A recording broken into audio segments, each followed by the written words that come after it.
Okay. This is just a general map of Mongolia with the location of the study sites. And then this is zooming into Western Mongolia. This is a Landsat image of our study areas, of the Balut area, Saganaskat, and Erol Tolgoi. Before I got involved with this project, these were the only maps available of the study area, and these are old Soviet military maps. Now they're quite good, but they're far from the kind of resolution that we needed. And I had, fortunately, with the advent of high-resolution satellite imagery, I was able to order half-meter resolution images from the GeoEye company, which is now part of Digital Globe, which I believe has been bought again by some other company. But in any event, that enabled us to acquire, with some grant money, the high-resolution imagery in stereo pairs, and I was able to create 3D landscape and map out all of the contours of the study area. Now, you got Balut 1, 2, and 3 across this area, and I would put in quite a bit of hiking and find things, and I would record them on the images and map them out. Now, that brings us to Bill, and he steps up. Well, this is just a little bit of an overview. A 2-year NEH-sponsored study of the Hotan Nur region along the Mongolia-China border south of Bayanuli was done in 2001 and 2 as part of the project that Richard Cordham has described to you, the NEH project. And it produced a lot of archaeological and rock art data that can best be understood within a framework of cultural and ritual landscapes. Surveys and excavations of the Balut Hills on the North Shore of Khotan documented nearly 8,000 years of cultural. Now, this is where Richard and I will part ways. We haven't actually found very much Paleolithic archaeology. A few tools lying around that may be Paleolithic archaeology. But if the land has been open for 18,000, 19,000 years, we would have expected to find quite a bit more material from early sites. Anyway, including from Neolithic to modern times, to including burial, dwelling sites, burial features, monuments, and ritual complexes. A parallel study of more than 10,000 rock art images from the same location offered a unique opportunity to join data sets that traditionally have been treated separately to produce an integrated view of culture history, combining material culture, settlement systems, architecture, worldview, and cosmology. We sought to understand how the ancient peoples of Mongolian Altai saw themselves and their place in the cosmos. And Byro was very much a part of that project, and Jean-Luc Houle participated, and many other people as well.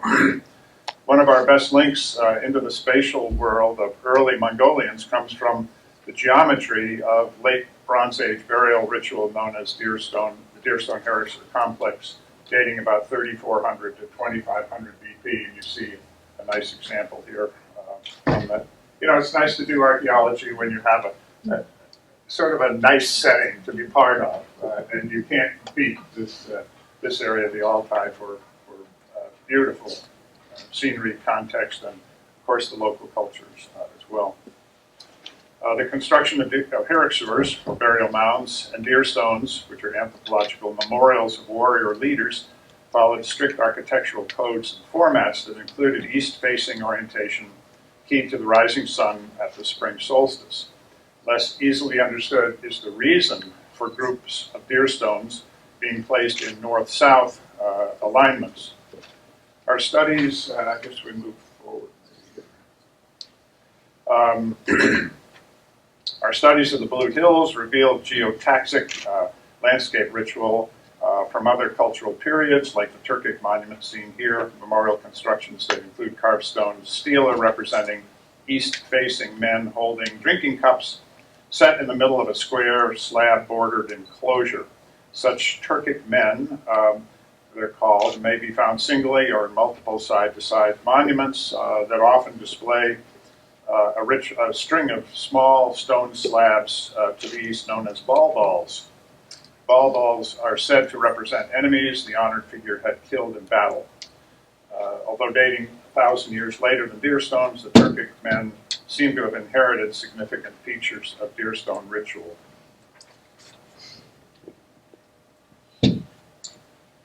In an accompanying presentation, Richard Gordon presents the ancient Mongolian worldview seen through images by their own hands, prehistoric, so-called Arctic graffiti, frozen in time that were snapshots of their world. Another way to investigate the ancient spiritual world is through analysis of ritualized landscapes. Deer stones, herixers, Turkic men, and other burial and memorial features are just part of that story, but they're only a small fraction of the human-modified landscapes visible in the open vistas of Mongolia, in the Altai especially. The remaining part of the presentation explores some of the other components of landscape ritual that have never been previously reported. Dan, thank you. Great. Okay, the purpose of providing geospatial support to the archaeological studies is to supply data needed for spatial analysis of the linearity and orientation of structural features across the landscape.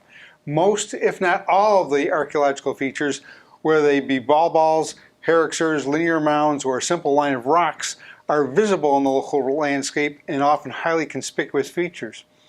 Few, if any, places are hidden, so one may ask, what locations are being pointed at by these features, and for what purpose? Lines drawn from these features may extend to sacred peaks and passes, or to other cultural features, or to ancient astronomical events. For example, the ball balls are situated here between Balut 1 and 2, appear to be pointing to the peak of Balut 2, and a linear alignment that is just northeast. That takes me to the next one. Here, this linear alignment, you've got a racetrack that was formed by rocks, and then you've got the linear alignment pointing to the peak of Broken Mountain.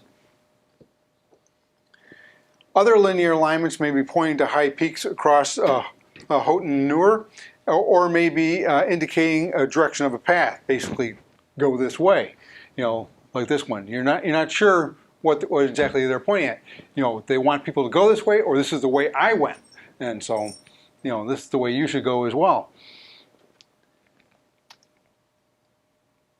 And then again, they might be pointing to the low hills in view, or just indicating, this is the direction you should go. And then we have the herixers. And this is one in our study area that's it's got a standing stone off to this side, and you can see it's got spokes in it that radiate out from the sides, generally in the 4 cardinal directions, but they tend to vary a bit. The one that's over here was barely visible, and as you can see there. Sometimes they have a double line of stones and sometimes just a single line. This herixer was relatively easy to identify the spokes. Other herixers that are larger and elsewhere, like down in Saganaskat, as I'll point out, had extreme number of spokes. I counted as many as 29 spokes on one. So, you sort of have to scratch your head as to what they were pointing at there. But they did have more prominent spokes that identified the crosshairs. In this example, 3 herixers can point out. The 3 herixers are down here. It's hard to see the 3 yellow dots indicating the 3 herixers. But in any event, they point out the peak of Balut 2 or to a peak in the southeast. And the spoked herixer that you just saw point in those 2 different directions. And they can point to the peak of Broken Mountain or to a peak south of the lake. You don't take it for granted they're only pointing at one thing. These things were often oriented to point at more than one thing at a time. In this example, we've got 3 mounds that were in a row and point to Baluch 1's peak, as well as the higher peak in the west. But because all 3 of these mounds are sitting in a small valley, you cannot see Baluch 1 from the mounds. You had to have somebody standing here to direct them, or up here as well, so that they got them all lined up properly. And then in turn, they're also pointing at this peak, if you turn yourself around. So there was a lot of coordination going on with the ancient Mongolians in terms of how these mounds were arranged. And then this is the alignment of the mounds on the map that I created, and it pointed out their alignment with Baluch 1 and a peak in the east.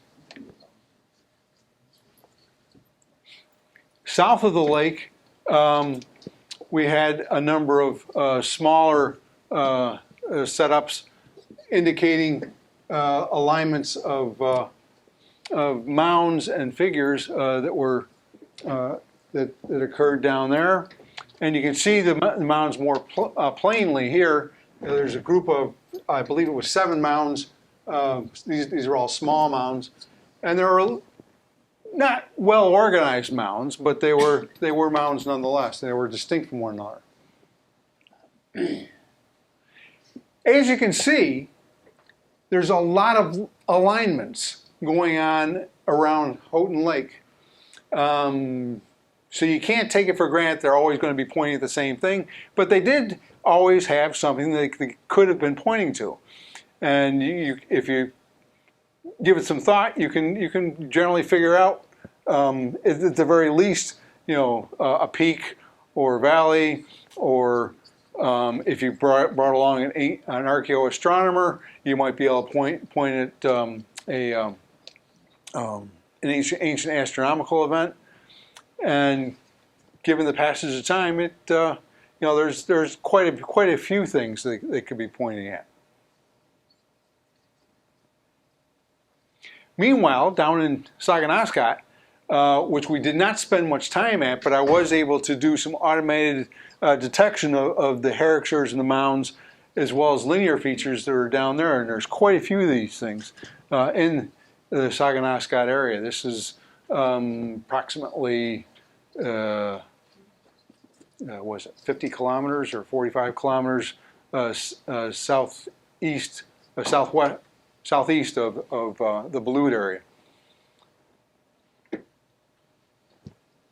And you've got some linear figures pointing up the hill in one respect, some herrictures, square herrictures, circular herrictures. You had the Deerstone complex that was over in this area, and they were all pointing at a variety of things. And again, you have to spend time with each object and identify what they're pointing at. Now, the circular herrictures, had spokes pointing consistently for those 3 anyway, in a couple of different directions. Zooming in, now these herrictures that were down there were up to 60 meters in circumference. So these are quite large. In other parts of the country, they even get even bigger. And these are quite large burial features, as well as ceremonial features. And the square herrictures, the circular herrictures were always practically perfect circles. So they must have had a maypole or something that they held in the center, so they could identify where to place all the rocks around and have a limit to the rocks. The square herrictures were never very perfect at all. They had sometimes they'd be rectangles, sometimes they'd be relative squares, sometimes they might have multiple sides, and then they might be squares around the circles or squares within the circles. So it varied considerably. This circular herricture had quite a few spokes in it.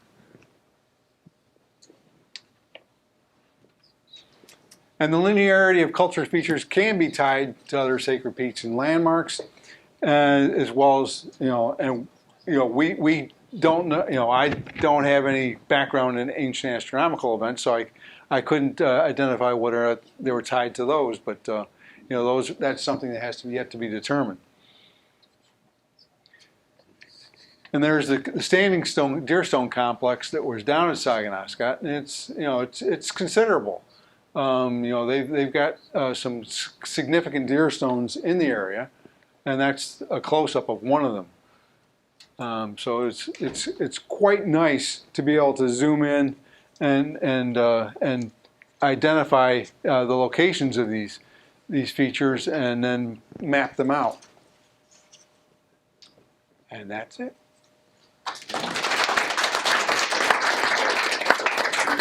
Any questions? Teresa? Can either or both of you define more particularly what a herixer is and how there are different kinds? And do you think that their purpose or their kind is related to their placement?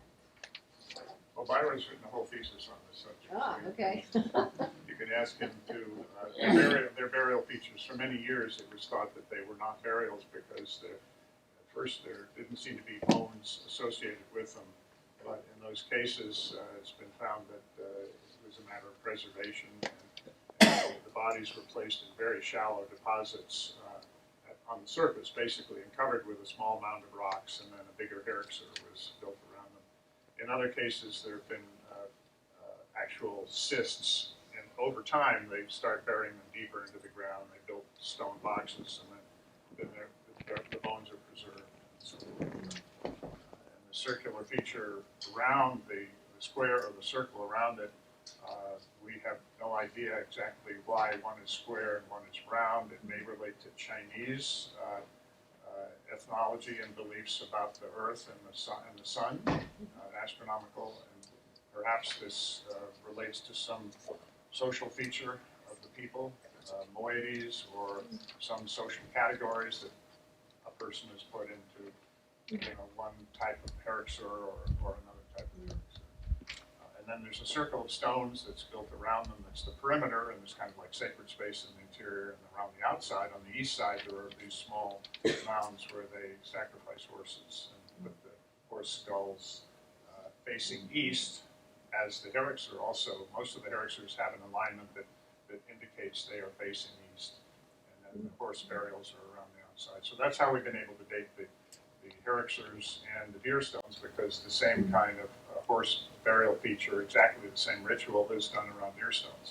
So we've been able to take the canines from the horses that are buried, the horse heads, and date the features that way. So this is what's given us the absolute chronology of the Bronze Age. Can I have one more question? My other question is, has this kind of study been done on other sites in different parts of Asia or anywhere else in the world? And do you find similar alignments in those places, if anyone has studied it? There have been other similar studies of alignments by archaeologists, and I'm not offhand that familiar with them, but I would ask Byron to see if he has an answer for this. Yeah, there are some Russian publications about alignments or the astronomic view of the research based on Fitzhugh shape and the corners and the satellite mounts. But no one agree, no one it's big argument between scholars. So there is nothing confirmed it. So there's so many crazy alignments in Altai mountain. So the mountain, the range of the mountain range. So there's not much in central Mongolia. Like all the big line of the stones, like the then shows, like the long line goes up to the mountain with ovals. It's like sacrifice, it's sacred, like oval, and it's like we don't know the time. Probably it's like belong to Bronze Age because it's like started from the herixer to the mountain. So maybe it's designed in that time period, but still we couldn't explain enough. This crazy alignments or there's so many different, like going around, or sometimes it's like straight.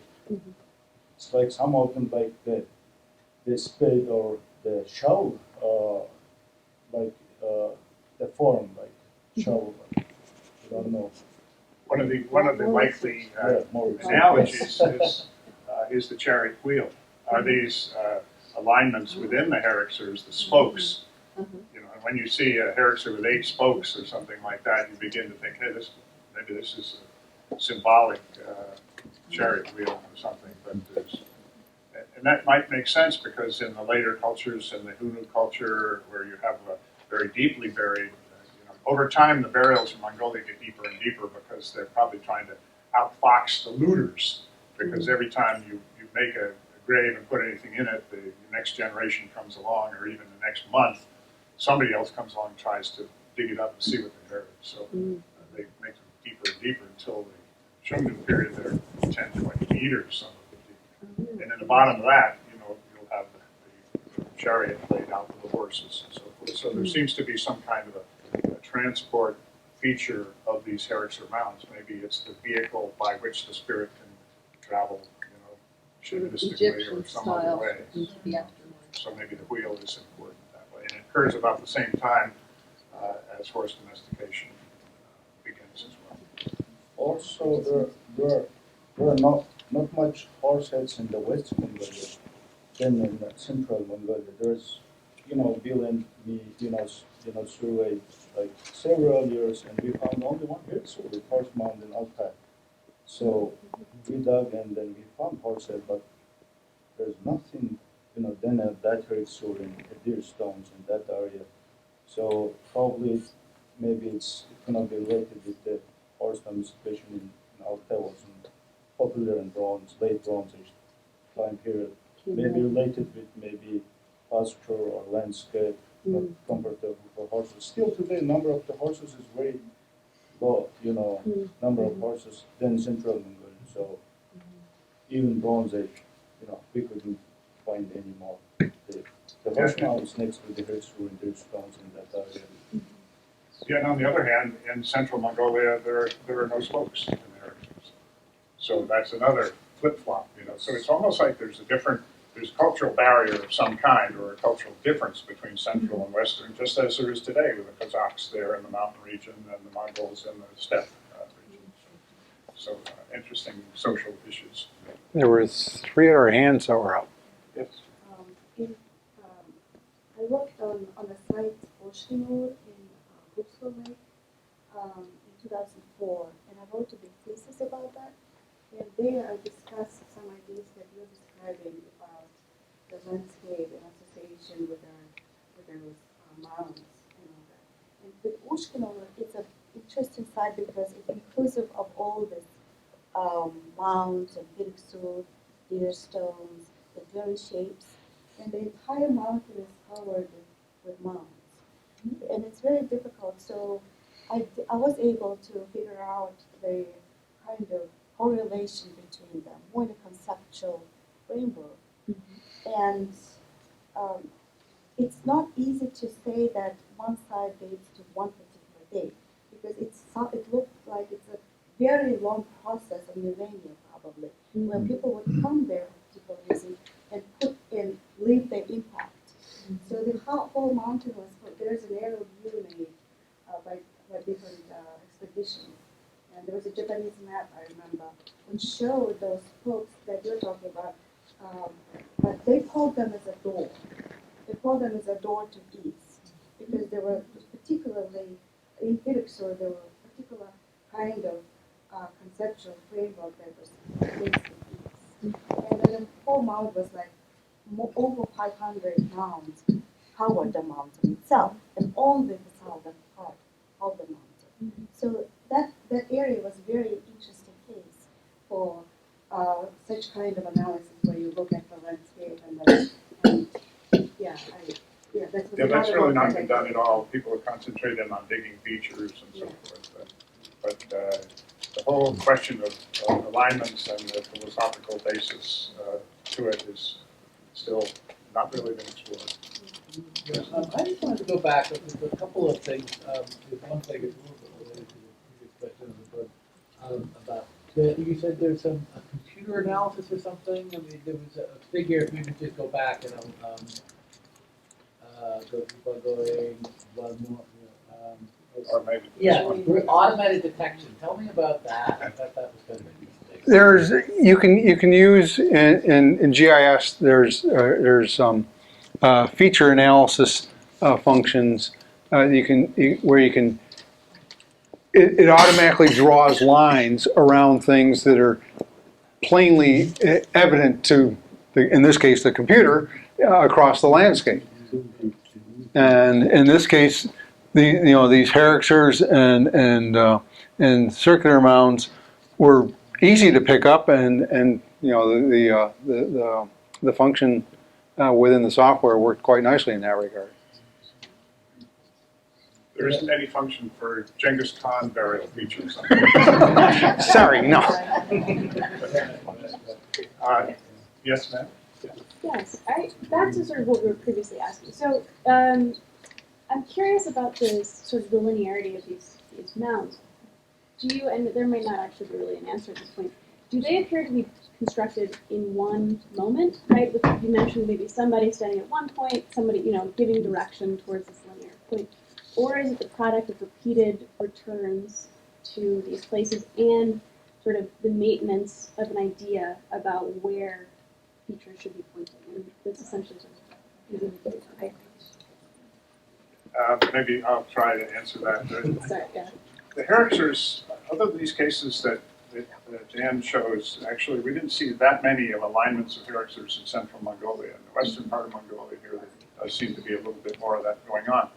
The succeeding culture, the Pazyryk culture, is quite well known that there is alignments of Pazyryk burials, might be 5 to 6 to 7, only a few meters apart, and that seems to be, I don't know what Byra thinks of that now, but some kind of relationship between those people and maybe a period of time, or it could be a battle and a bunch of people die at once or something, but there is an alignment to that. Generally, I think in the central part of Mongolia, there's not a big feature. Like if you look at Ushkanuber, there's not a lot of alignment, obviously aligned features there. They're scattered all over, and we've seen lots and lots of cases of that. So it seems to be something that they decide. The only thing is that there's a tendency for these herixers to be on the east or southeast sides of hills, except for the really big ones that are in the valleys.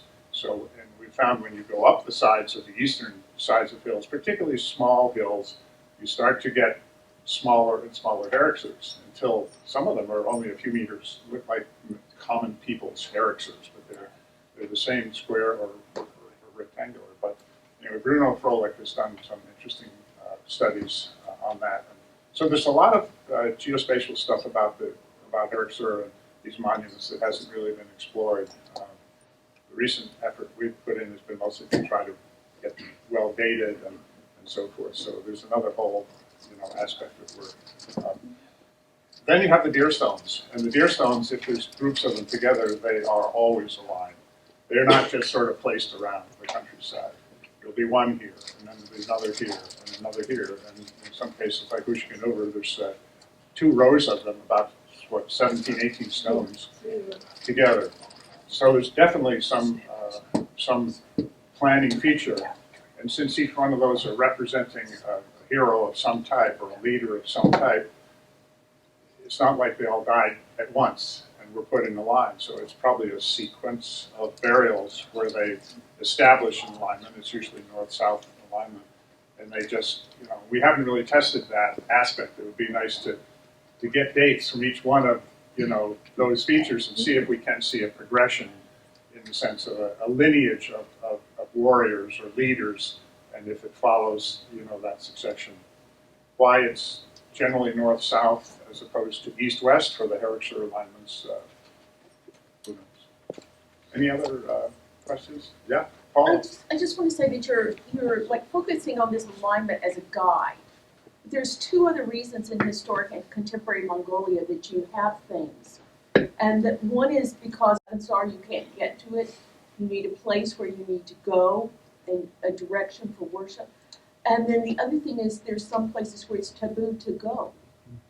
So you need a place where you're allowed to go and a directional indicator so you can do your worship when you can't be there.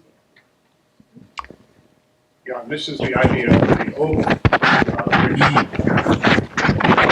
more known for the last 1,000 years or so, but there are other features of ovals in earlier time periods that was something that just haven't figured out. And then your question was also, we had a little idea about how fast people might build these things or so forth. And there's a lot of discussion going on right now.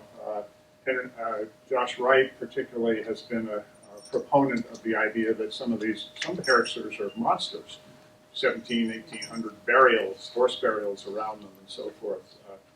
Were they constructed at a single time period or a very short time period, or were they accretionary over, people coming back to them and offering more animals and more horse sacrifices and things like that. And the work that Byron and I have done has been pretty much dating these things to a quite narrow time span. So, there's this interesting theoretical issue about leadership and how many people are necessary to build these big mounds, how fast they are. Do you call in all of your chips if you're Jenga, let's use a modern analysis. Trump would call all of his fellows in, to make a contribution to his ritual site or something like that. People who had benefited from him would bring their horses and cut their heads off and bury them and so forth. But we haven't suggested that to the people here in Washington. But that's one model, and the other model is the kind of like you establish a tradition of an annual ceremony for some period of time over the course of this leader's demise and before the other one rises up, sort of like the pyramids in Egypt, something like that. So this is really an interesting theoretical issue. I haven't settled. Can I just add? Yeah, Answer to go your ahead. question? Most of these lines, like of stone lines, ball or cobbles, buried boulders, half-buried boulders, some of them are quite long and point to peaks. I mean, you go right up to the peak. Or at the same time. Okay. They're long at the same time.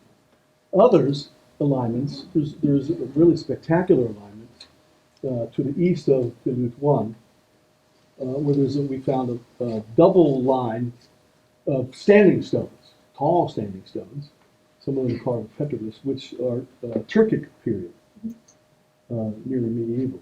And it's very impressive, very tall stones, double line, going in the direction of the peak of Beluth 1. But in that line, there are two herixirs, one square one, one circular one, which are earlier. So it's pretty clear that the Turkic people, right, added on to this alignment at a much later time. So not all the features are from the same people at the same time. Sometimes they're added on to. Yeah, it's really interesting, fascinating place. Okay, I think we'll take a break for 10 minutes or something like that.